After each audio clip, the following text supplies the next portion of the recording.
माँ का सौदा। कोकिला जी बहुत ही सीधी सादी और शांत स्वभाव की महिला थी। वे अपने पति से के साथ बेटे बहू से दूर गांव में ही रहती थी। गांव में ज़्यादा पढ़ाई लिखाई नहीं थी, इसलिए उनके बच्चे शहर जाकर पढ़ाई लिखाई करके शहर में ही बस गए। कोकिला जी और उनके पति देवकीनंदन जी इतने बड़े घर में अकेले ही रहते थे। देवकीनंदन जी खेती बाड़ी का काम किया करते थे। इसी खेती बाड़ी का काम करके उन्होंने अपने बच्चों को खूब पढ़ाया लिखाया और इस काबिल बनाया कि वे अपने पैरों पर खड़े हो सकें, और थोड़ा थोड़ा पैसा जोड़कर गांव के लिए एक बड़ा सा घर भी बना लिया। लेकिन समय के साथ साथ अब उनकी उम्र भी हो चली थी। अब खेती बाड़ी का काम करने के लिए उनके शरीर में इतनी ताकत ही नहीं थी, और बच्चे खेती बाड़ी का काम करना नहीं चाहते थे। इसलिए देवकीनंदन जी अपनी खेती बाड़ी का काम करने के लिए अन्य किसी किसान को किराए पर दे रखा था।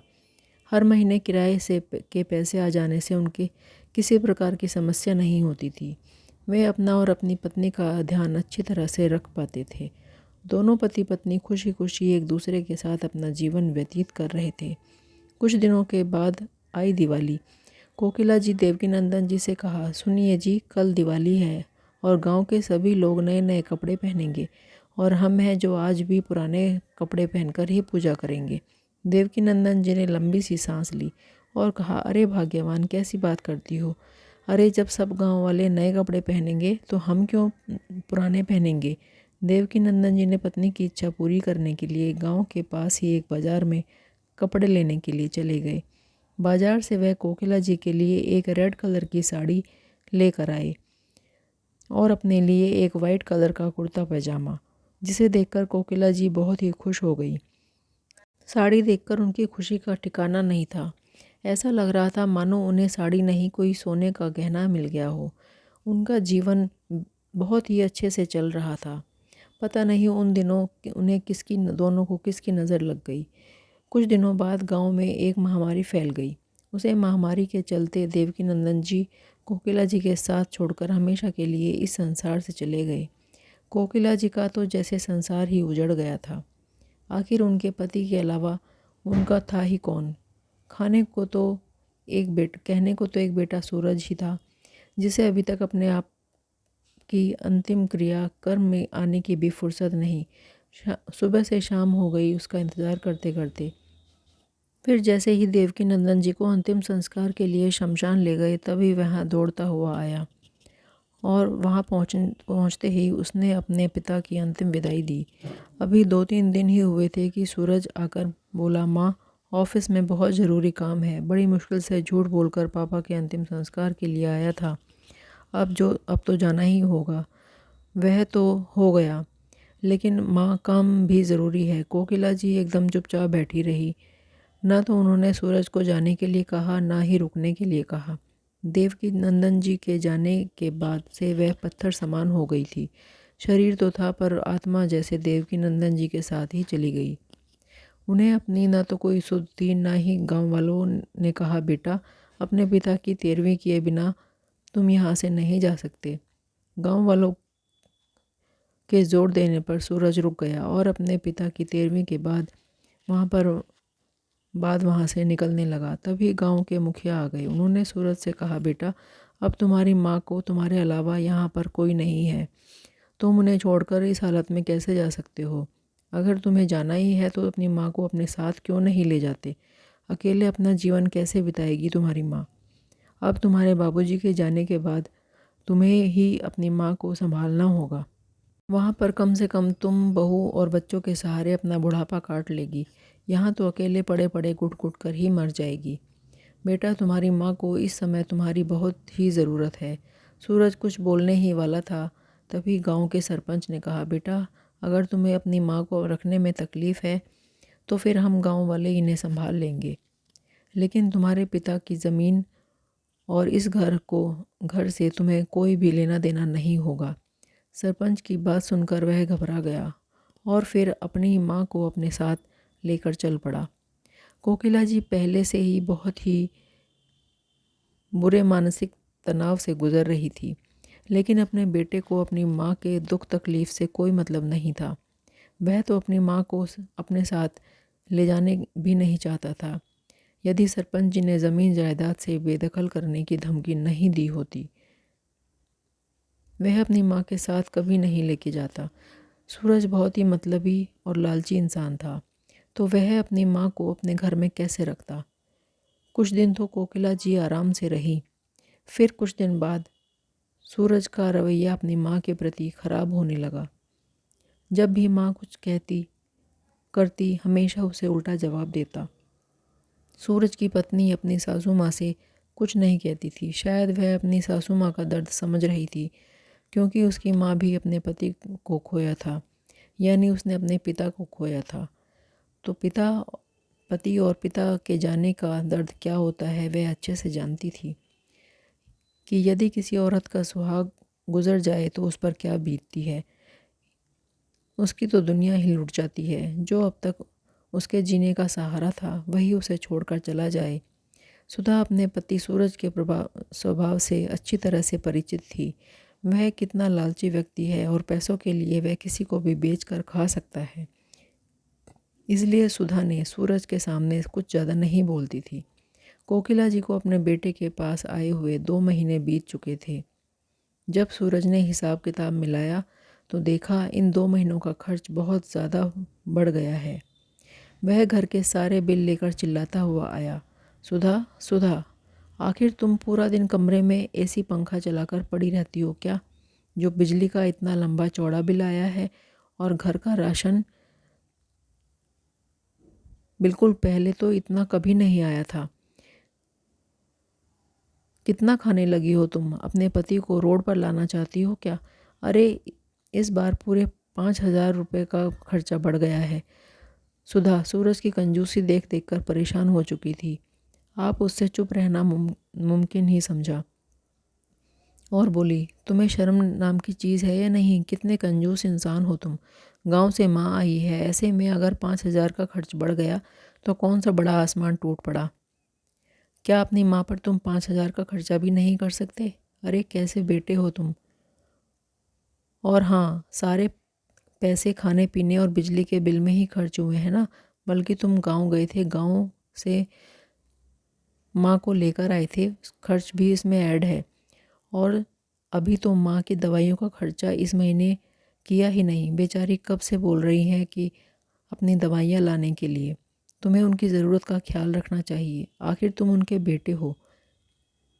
वह पहले से ही देवकीनंदन जी के जाने से मानसिक तनाव से गुजर रही हैं और आज अपने बेटे के मुख से ऐसी बातें सुनकर उनका कलेजा छलनी छलनी हो गया था।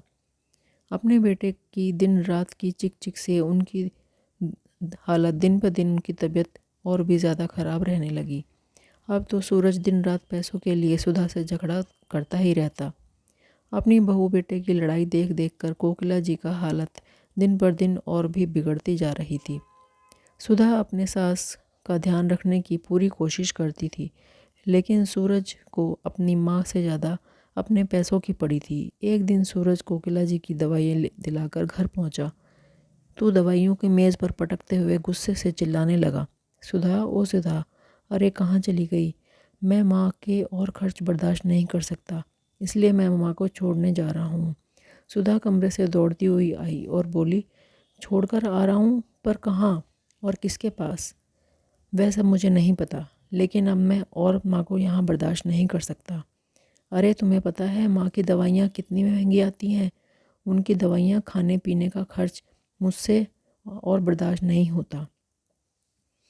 जब से ये मेरे घर में आई है मेरा सारा बजट हिला कर रख दिया है। अरे ऐसे तो मैं कुछ दिनों में ही रोड पर आ जाऊंगा, इससे तो अच्छा है मैं किसी वृद्धाश्रम में छोड़ देता हूँ। सूरज की बात सुनकर सुधा चिल्लाते हुए बोली, तुम्हारा दिमाग ख़राब हो गया है? अरे ये क्या बोल रहे हो? कुछ समझ आ रहा है? एक बार कहने के बाद 100 बार सोच लिया कर। वह तुम्हारी माँ है। सुधा ने पहली बार अपने पति से इतनी ऊंची आवाज़ में बात की थी, जिसका उसे अंदर ही अंदर बहुत अफसोस हो रहा था। लेकिन सूरज को अपनी बातों का कोई अफसोस नहीं था। वह अपनी माँ को अपने आप से और अपने घर से दूर करना चाहता था, लेकिन वह समझ नहीं पा रहा था कि आखिर वह ऐसा क्या करे, क्योंकि उसे इतना तो समझ आ चुका था कि सुधा के होते हुए वह अपनी माँ को कहीं छोड़ नहीं सकता। अब सूरज सही समय का इंतज़ार करने लगा और वह अपनी माँ की दवाई दिलाने के लिए ले गया।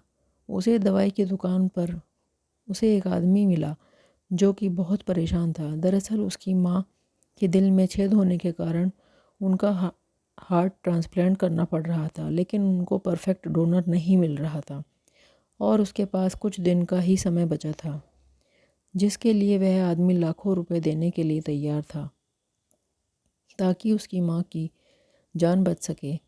जैसे ही ये बात सूरज को पता चली, उसके खुराफाती दिमाग में बहुत ही घटिया आइडिया आया। उसने उस आदमी से कहा, मेरे पास एक डोनर है, लेकिन एक शर्त है। उसे डोनर को के बारे में बताया। उसे आदमी से कहा कि वह हर शर्त मानने को तैयार है, बस किसी तरह मेरी माँ की जान बचा लें। सूरज ने उस आदमी से अपनी माँ के बारे में बात की। वह आदमी भी अपनी माँ को बचाने के लिए हर बात मानने को तैयार हो गया। और फिर जब खुद का बेटा ही ऐसा हो तो किसी दूसरे से क्या उम्मीद कर सकती है। कोकिला जी को तो वैसे भी अपने कोई होश नहीं था।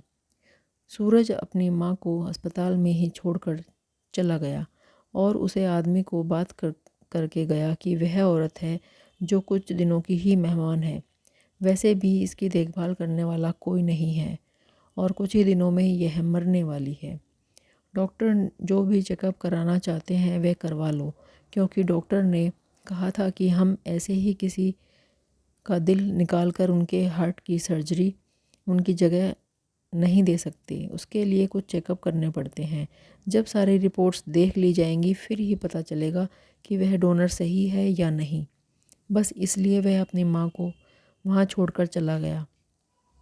और वह जैसे ही घर पहुँचा तो सुधा ने उस अपनी सास के बारे में पूछने लगी, लेकिन वह पहले तो चुप रहा और फिर जब सुधा ने कई बार पूछा तो उसने कहा, माँ का जब मैं दवाई दिलाकर आ रहा था तो माँ मुझे हाथ छुड़ाकर कहीं भाग गई। मैंने उनका पीछा किया, लेकिन रास्ते में एक गाड़ी आ गई और माँ पता नहीं कहाँ चली गई। सुधा को यह सुनकर बहुत अजीब लग रहा था। कमाल है, तुमसे हाथ छुड़ाकर तुम्हारी माँ, जिनकी मानसिक स्थिति बिल्कुल भी ठीक नहीं है, वे तुम्हारा हाथ छुड़ाकर कैसे भाग गई और तुम आराम से यहाँ खड़े हो। सूरज बोली, अरे तो मैं इसमें क्या करता। 24 घंटे से पहले तो पुलिस वाले भी कार्रवाई नहीं करते, फिर ऐसे में और क्या कर सकता हूँ। सुधा सूरज की बातें सुनकर चुप हो गई और यह बात उसे हजम नहीं हो रही थी।